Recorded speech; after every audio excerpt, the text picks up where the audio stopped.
Across the shifting sands of the Middle East, a silent giant has grown. Today, the Islamic Republic of Iran possesses the largest and most diverse arsenal of guided missiles in the entire region. It is a force born of desperation, forged in the fires of a brutal 8-year war, and now capable of reaching targets over 2,000 kilometers away. But this isn't just a story of conventional warfare. For decades, the international community has watched with growing alarm as Tehran developed missiles large enough and powerful enough to carry a nuclear payload. From the underground missile cities, carved into the Zagros Mountains, to the satellite launches that mask the development of intercontinental ballistic missiles, or ICBMs, the Persian missile program has become the centerpiece of Iran's security policy.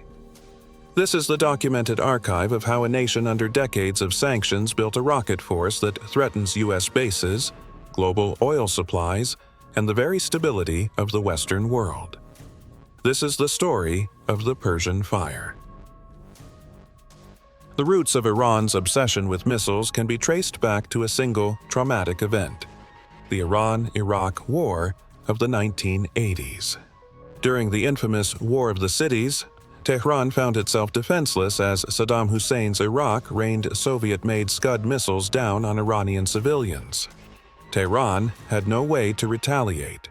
The Iranian leadership realized that, for the survival of the Islamic Republic, they had to achieve total self-reliance in missile production. In 1985, a high-level delegation led by Akbar Hashemi Rafsanjani traveled to Libya, Syria, North Korea, and China. The deal was struck.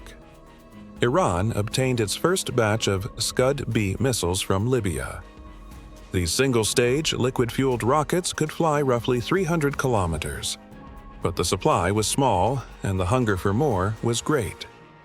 Iran turned to North Korea, offering to finance Pyongyang's own missile program in exchange for technology transfer. By July 1987, North Korean Scud-Bs were arriving in Iran, often before they were even available to North Korea's own army. Between 1985 and 1988, Iran fired nearly 100 Scuds at Iraq, learning the brutal art of ballistic warfare in real time. After the war with Iraq ended, Tehran didn't slow down. They accelerated. In the early 1990s, shipments of the newer Scud-C began arriving from North Korea. This missile was longer, wider, and could fly over 500 kilometers. But the Iranians didn't just want the missiles, they wanted the blueprints. North Korean specialists worked on the ground in Iran, teaching Iranian scientists the precision-machined steps of liquid fuel production. By 1993, the Iranian Minister of Defense, Akbar Torkan, made a bold announcement. "Our technological capability is such that we can manufacture them ourselves." By 1994, Iran was estimated to have a stockpile of 400 Scud-type missiles. This was the foundation. But to reach the next level, to reach Israel, to reach Europe, and to carry a nuclear heart, they needed something bigger. They needed the Shahab. Modern missile warfare is a tale of two fuels: liquid and solid. Liquid-fueled missiles like the Shahab and Qiam families are powerful but complex. They require precision-machined parts and must often be fueled at the launch site, making them vulnerable to preemptive strikes. Solid-fueled missiles, however, are the gold standard of modern warfare. They are economical, easy to maintain, and can be stored for years, ready to launch in a matter of minutes. This is where Iran made its most terrifying strides. The Fateh 110 became the mainstay of Iran's solid-fuel arsenal. Capable of carrying a 500-kilogram payload, its accuracy has improved from a circular error probable, or CEP, of 100 meters to a staggering 10 meters. We saw this accuracy in January 2020 when Iran launched a coordinated strike on military bases hosting U.S. troops in Iraq. It was a demonstration to the world. Iranian missiles are no longer dumb rockets. They are precision-guided scalpels. The primary concern for the United States and its allies is the Medium-Range Ballistic Missile, or MRBM. The Shahab 3 is the most infamous of these. Based on the North Korean No-Dong design, it is large enough to carry a nuclear warhead. According to the International Atomic Energy Agency, or IAEA, Iran had a coordinated program called the Ahmad Plan through the end of 2003.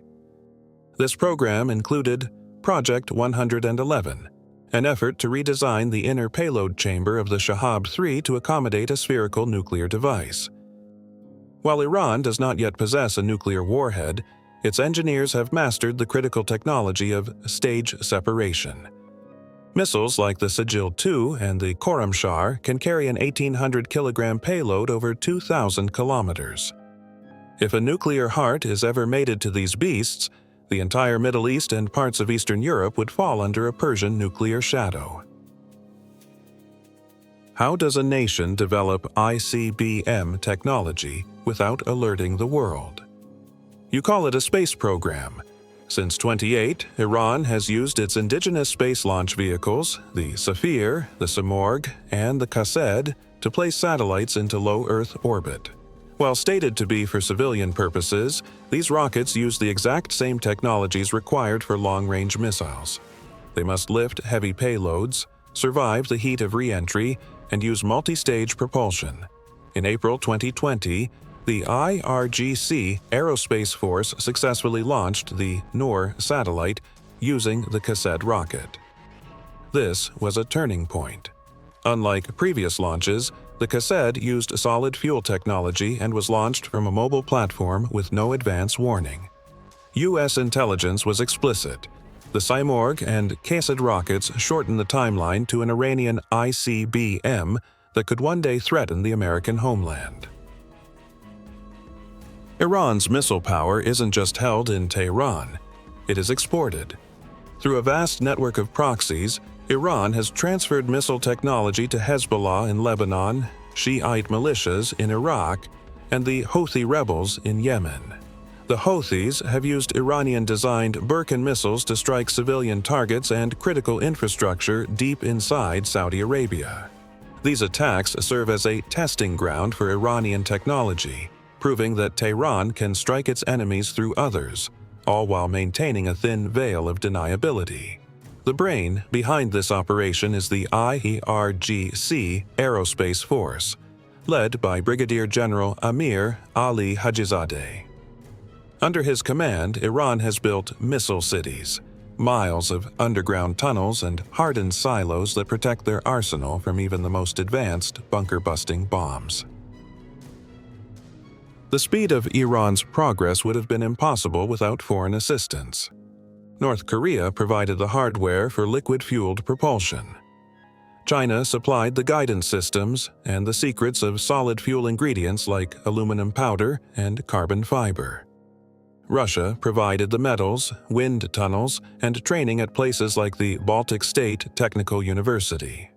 Despite international sanctions and the maximum pressure campaign following the U.S. withdrawal from the JCPOA in 2018, Iran continues to find ways to bypass export controls.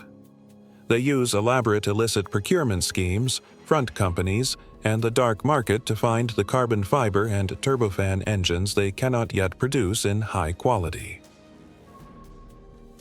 As of 2026, Iran's arsenal is estimated at over 3,000 ballistic missiles. They have demonstrated the accuracy to hit a specific building and the range to cross continents. The question is no longer if Iran can build a missile capable of reaching its enemies. It is what will be inside the nose cone of those missiles in the years to come. The Ahmad Plan may have officially ended in 2003, but the scientists, the silos, and the rockets remain. If you found this deep dive into the archives of Iran's missile program insightful, please support the channel by hitting the like button. Share this story of the Persian fire. What do you think? Can diplomacy ever truly halt a missile program built on 40 years of survival, or is a confrontation inevitable? Let us know in the comments below. To continue exploring the deepest secrets of human conflict, subscribe to the War Archives and turn on the notification bell. Thank you for watching. Until next time, keep exploring the past.